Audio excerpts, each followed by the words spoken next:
membedah kitab Manazil As-Sairin. Kitab ini ditulis oleh Imam Al-Harawi, ya, menjadi salah satu kaedah-kaedah dalam memahami tahapan-tahapan perjalanan rohani. Apabila tubuh ini berjalan, maka sebenarnya rohani kita juga jalan.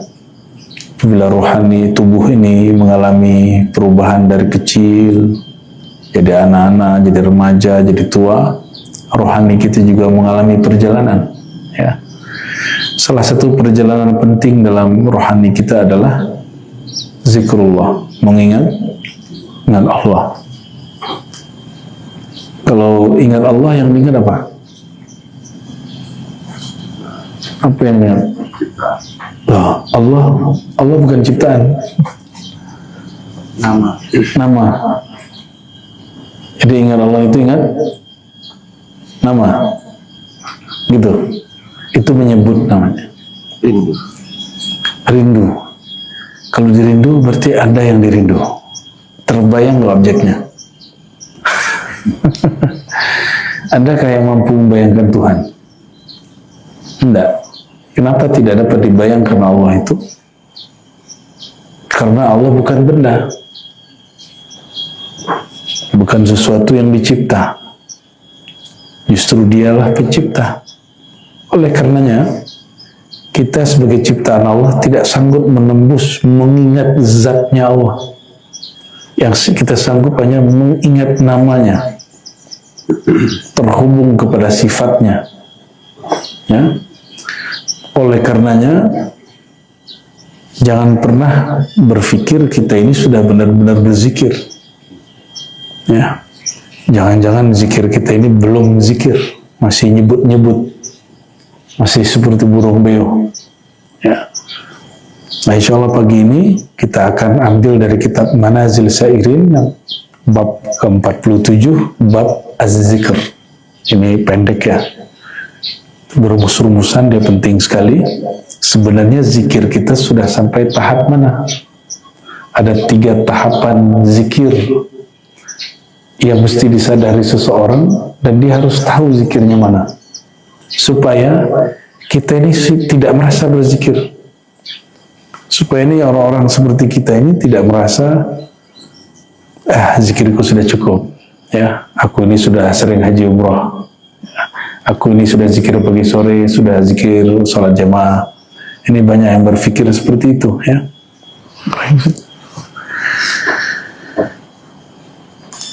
Apa kata beliau? Sebelumnya mari kita baca suratul Fatihah. Kita hadiahkan untuk Nabi Muhammad sallallahu alaihi wasallam dan pengarang kitab ini Al-Imam Al-Harawi. Al-Fatihah. Bismillah. Ya Al-Mu'min Sayyid Siratal Mustaqim Siratal Ladzina An'amta 'alaihim ghairil maghdubi 'alaihim waladdallin. Arahin ke kita aja biar enggak apa. Qala Allah Ta'ala wadhkur rabbaka idza nasita. Ikhwani ilangnya. Wadhkur rabbaka idza nasita. Suara asli aja bang. Tauhid. Wadhkur rabbaka idza nasita. Ini surat Al-Kahf ayat 24 ya. Gak usah pakai suara asli aja ya. Wazkur. Apa arti wazkur? Sebutlah.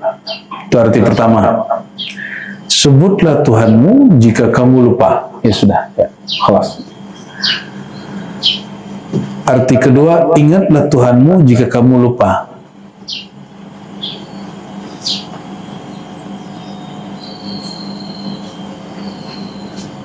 Yang ketiga belum boleh kita terjemahkan karena terjemahannya mengikuti makna rohani. Ya. Wadhkur rabbaka idza nasita. Ya. Imam Al-Harawi mengatakan idza nasita ghairahu wa nasita nafsaka fi dzikri. Zikir sebenar zikir itu, nah ini perhatiin, Zikir itu bukan nyebut-nyebut, itu ritual zikir. Itu ritual zikir. Sedangkan hakikat zikir bukan itu. Apa hakikat zikir? Idza nasita ghairah. Jika engkau lupa kepada selainnya. Wa nasita nafsak, bahkan engkau lupa dirimu sendiri. Fi dzikrika, dalam zikirmu. Orang kalau dia lupa tidak memandang dirinya zikir, dia merasa berzikir nggak? Dia merasa berhak dapat pahala nggak? Dia sendiri tidak memandang dirinya zikir. Ya. Jadi kalau zikir, yang terjadi kalau zikir gimana? Mulai mata merem, pikiran kemana-mana nggak? Ya, biasanya gitu nggak? Ya. Kalau mulai takbir, maka pikiran kita macam-macam. Nah, maka zikir itu, zikir level 1, melupakan semua itu. Bahkan melupakan diri sendiri. Kok susah zikir ya? Nah, merupakan itu. Nah, bagaimana cara pintas untuk itu? Maka datanglah seseorang kepada Nabi bertanya, wahai Rasulullah, siapakah kekasih Allah? Nabi jawab, orang yang jika mereka dipandang, memandang mereka membuat engkau ingat Allah. Nah, cari guru, itu namanya mursyid. Cukup pandang mereka, kita terhantarkan untuk ingat Allah, lupa kepada selain Allah. Nah, itu yang disebut al-mursyid al-kamil. Mursyid yang ideal.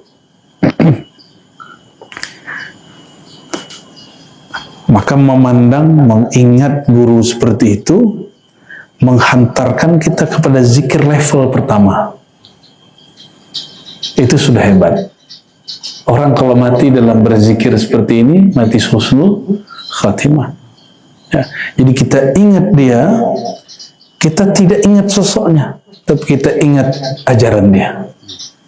Itu cukup dengan memandangnya, kita kemudian terarahkan untuk memandang zikir-zikir yang diajarkannya.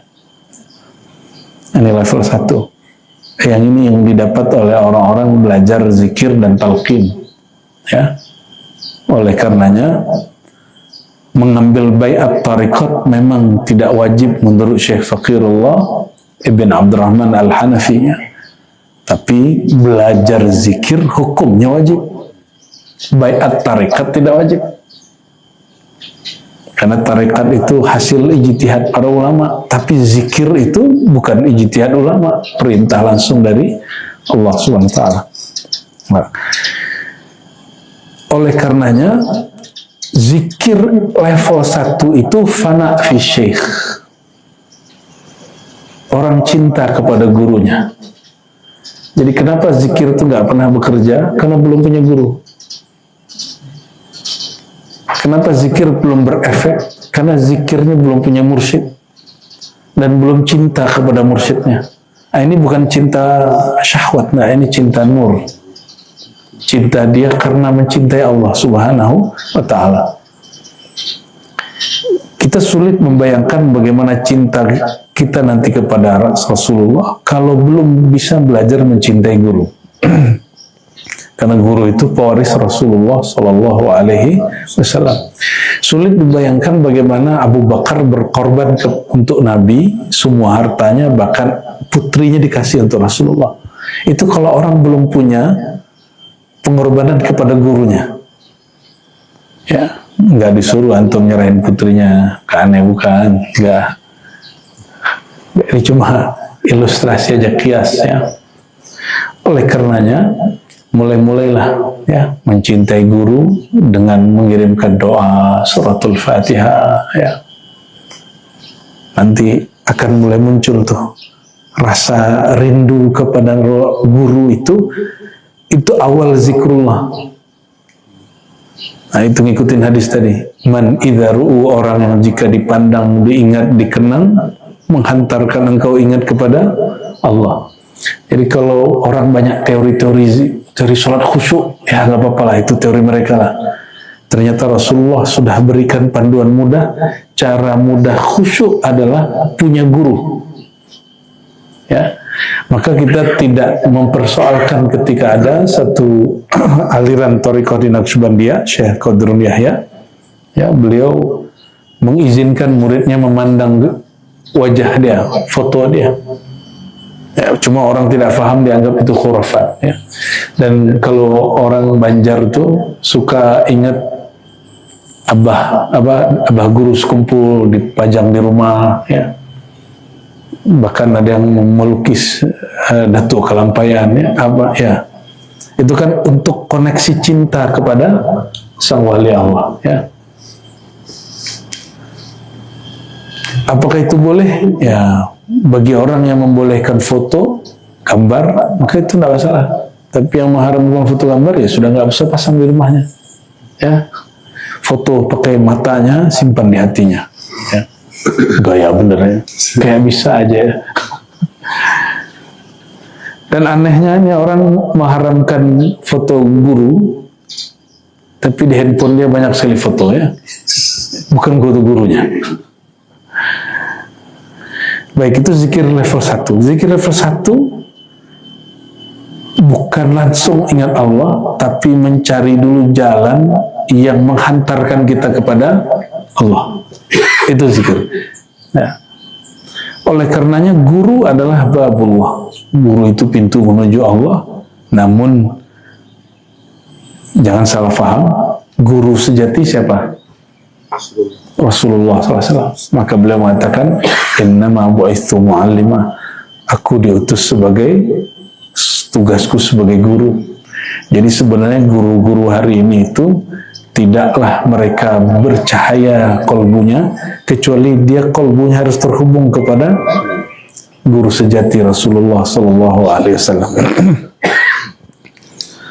Meskipun jasad Nabi sudah ditanam, dikubur di Madinah, ya, tapi nurnya mati nggak? Nggak. Ruhnya mati? Nggak. Oleh karenanya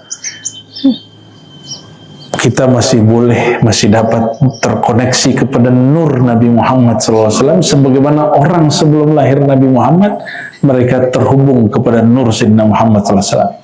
Salah satu kakek buyut Nabi namanya Ilyas, ya, ke atasnya cucu dari Adnan. Itu dia ketika duduk begini, dia menyaksikan dan mendengar di dalam dirinya, tulang sumsumnya itu berzikir Allah, Allah. Itu nur Muhammadnya. Tubuh kita ini kan tercipta dari nur, ya, dari tanah, dari air, tapi semua itu dari nur. Itu yang ada di tulang susumnya, di tulang-tulang, di dagingnya, di dalam badannya berzikir, menyebut nama Allah, dan dia dengar. Jadi ini namanya kakek Nabi, kakek buyut namanya Ilyas. Itu disebutkan dalam Al-Barzanji, ya, dalam Maulid Barzanji itu disebutkan kisah itu. Ini yang disebut aktifnya zikir nur Muhammad. Nabi Muhammadnya belum lahir. Apabila sebelum Nabi Muhammad lahir, Muhammad bin Abdullah lahir, kakek-kakeknya ini menyadari nama Allah berzikir di tubuhnya, maka itu juga berlaku kepada sampai ke Abdul Muttalib, Hashim, Abdul Muttalib. Lanjut kepada siapa? Hashim punya anak Abdul Muttalib punya anak Abdullah. Ya, Abdullah sama, dia juga merasakan itu. Maka ketika dia tergoda oleh suatu hal yang nggak benar, nggak tepat, nur itu yang mengarahkan dia. Nah, sekarang jasadnya sudah meninggal, nurnya masih utuh. Nurnya masih utuh. Maka disebutkan di Quran, wallahu mutimmu nurihi. Allah lah yang menyempurnakan nurnya. Ya. Oleh karenanya syaitan tidak suka kajian nur. Masalahnya syaitan ini kadang pinjam lisan ustaz. Ya. Akhirnya si ustaz mengatakan kajian nur Muhammad kajian sesat. Na'udzubillah summa na'udzubillah, ya. Jadi zikir level 1 adalah fana fi syekh, fana fi muallim, dan fana pada guru, awal dari fana kepada Sayyidina Muhammad. Fana fi Sayyidina Muhammad, awal dari fana fillah, awal dari fana, lebur karam cinta kepada Allah Subhanahu wa Ta'ala, ya. Jadi tidak usah repot-repot hilangkan dunia, tidak bisa. Ya, ingat saja, ya, rasakan guru kita di depan. Insya Allah langsung hilang itu pikiran dunia. Insya Allah, ya. Guru yang mengajarkan zikrullah. Jadi kalau susah sekali sholat khusyuk itu, nggak usah bayangkan Ka'bah. Ka'bah itu batu bata, ya. Ingat orang yang ajarkan kita zikir, karena ruhnya terwaris dari rohani Rasulullah SAW. Maka lebur dalam ingat orang pewaris Rasul ini, hilang wajah dia, muncullah nur Nabi Muhammad SAW. Ya. Oleh karenanya di dalam Kanzul Ma'rifah itu, Syekh Muhammad Arsyad Al-Banjari mengatakan, jalan pintas menuju Allah salah satunya adalah engkau mengetahui bahwa dirimu, asal tubuhmu, jasadmu, jiwamu berasal dari Nurullah, Nur Muhammad Sallallahu Alaihi Wasallam. Ya. Ya, jadi tiadalah tubuhku, tiadalah jasadku, tiadalah jiwaku, tiadalah darahku, tiadalah dagingku, tiadalah tulangku, tiadalah sumsumku, tiadalah kecuali dari Nur Muhammad SAW. Ya. Kalau itu di Banjar, kalau di Padang, Sumatera Barat lain lagi. Ya. Mereka buat syair. Guru-guru saya itu waktu kita talqin Tarekat Samaniyah dulu, mereka buat syair. Syekh Abuya Hasan Basri yang mengajarkan saya Tarekat Samaniyah, beliau bersyair seperti ini. Awalnya nur, akhirnya nur.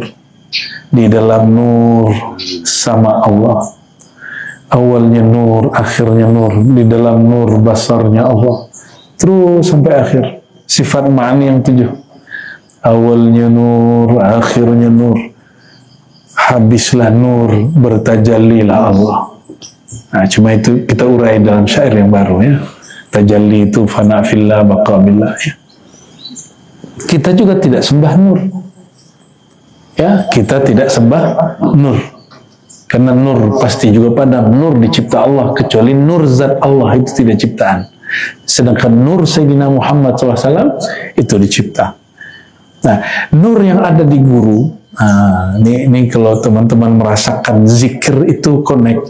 Nah, tadi susah sekali connectnya itu. Ya, kita ajak lagi, lepas lagi, ajak lagi, lepas lagi, ngantuk soalnya.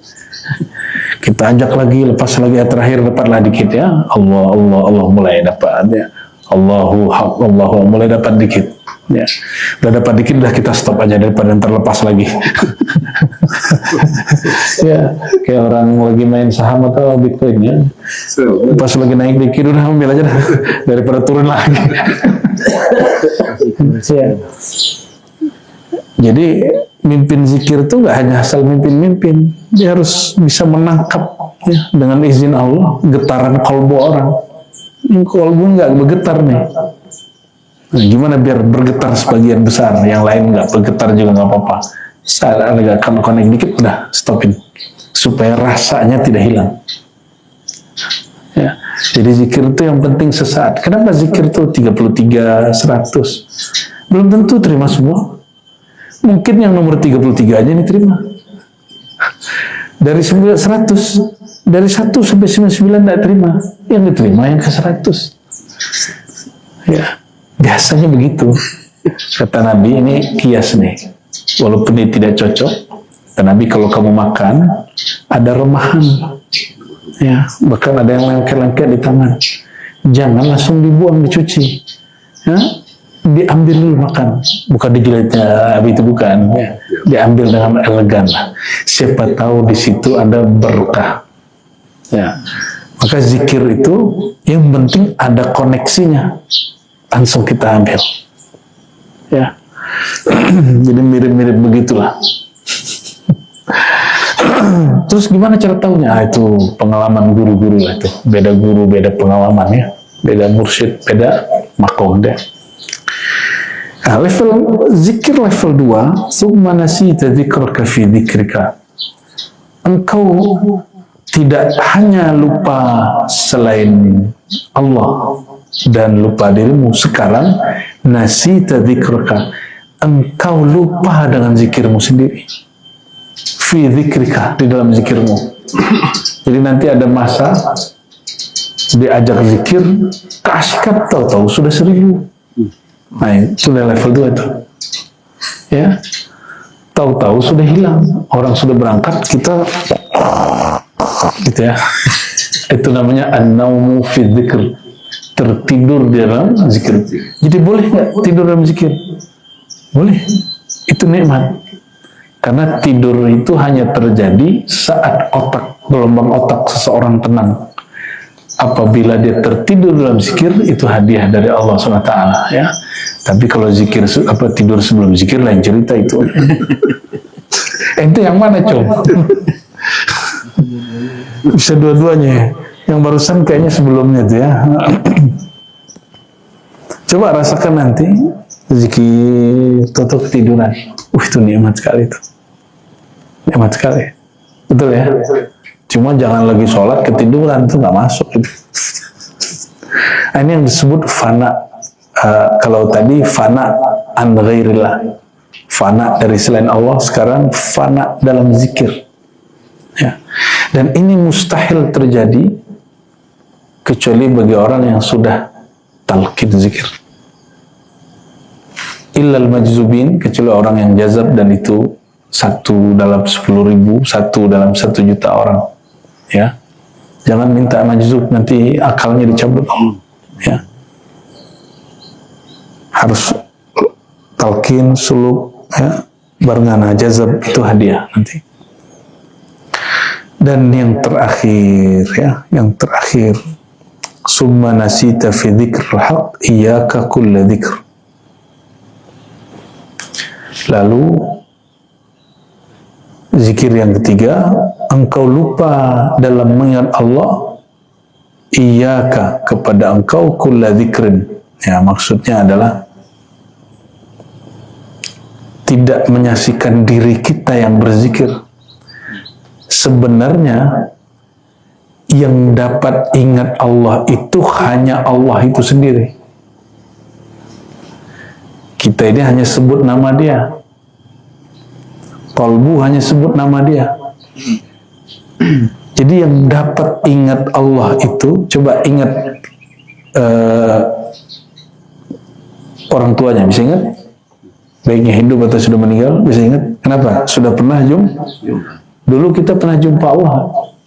Pernah di alam ruh. Perjumpaan itu disebut musyahadah. Tapi ada yang ingat gak sekarang? Ketutup oleh otak ini.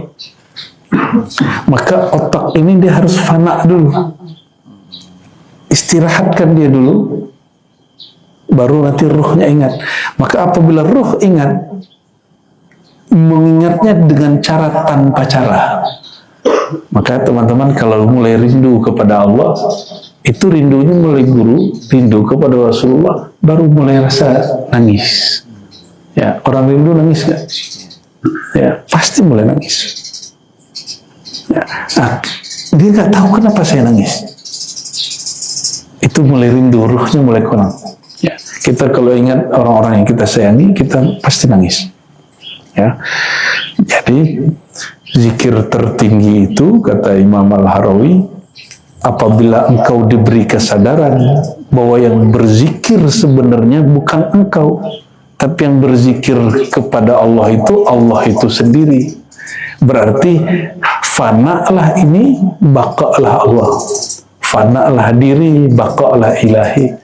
Jadi yang ingat aku hanya aku, kira-kira gitu. Maka zikirnya bukan la ilaha illallah lagi, bukan la ilaha illahu lagi. Kalau yang berzikir Allah, apa lafaznya? Allah berkelan ke Nabi Musa, hai Musa, innani anallah, la ilaha illa ana. Hai Musa, akulah Allah, tiada Tuhan selain aku. Karena dia mengingat dianya. Aku itu mengingat sang aku. Itu. Kesadaran kepada keakuan Allah itu mustahil terjadi kecuali menghancurkan keakuan ini. Jadi mohon maaf, mau sudah berijazah tarekat, mau udah mursyid, mau udah kata wali lah kata orang, tapi kalau masih menyisakan dalam diri ini aku yang berzikir, aku orang tarekat, aku orang hebat Nur Muhammad, aku orang berilmu, aku masih ada akunya diri ini, orang itu tidak akan merasakan zikir Sang Maha Aku. Ya, nah semoga ke depan ikuti saja guru-guru kekasih-kekasih Allah, karena kekasih itu lebur dalam cinta kasihnya, maka tiadalah aku dia kecuali aku kekasihnya. Jika benar kita sayang kepada Rasul, tiada lagi aku diri kita, yang ada akunya Rasulullah SAW. Dan Rasulullah adalah orang yang paling lebur keakuannya dalam kemahaakuannya Allah SWT. Maka ada ungkapan wa fi sirri ana, di dalam sir itu engkau punya kesadaran, bukan engkau lagi yang menyebut, bukan engkau lagi yang mengingat aku hanyalah aku. Allahumma a'inna ala zikrika wa syukrika wa husni ibadatik. Ya Allah, bantulah kami mengingat engkau, dan ya Allah, mana mungkinlah kami mengingat engkau, yang dapat mengingat engkau hanyalah engkau. Berilah kami kesadaran bahwa yang mengingat engkau hanyalah engkau, ya Allah. Allahumma inna ala syukrika. Ya Allah, bantulah kami mensyukuri nikmat engkau. Bantulah kami merasakan, memandang bahwa yang maha memberi hanyalah engkau, yang maha menguji hanyalah engkau, dan tiadalah ujianmu kecuali pemberianmu, dan tiadalah pemberianmu kecuali juga ujianmu. Allahumma inna ala husni ibadatik. Ya Allah, terakhir mohon bantulah kami untuk menyempurnakan ibadah ke hadapan Engkau, menyempurnakan kehambaan diri sebenar-benar hamba kepada Engkau. A'inna ala husnul khatimah, bantulah kami untuk husnul khatimah. Rabbana atina fid dunya hasanah wa fil akhirati hasanah wa qina adzabannar. Alhamdulillahi rabbil alamin. Assalamualaikum warahmatullahi wabarakatuh.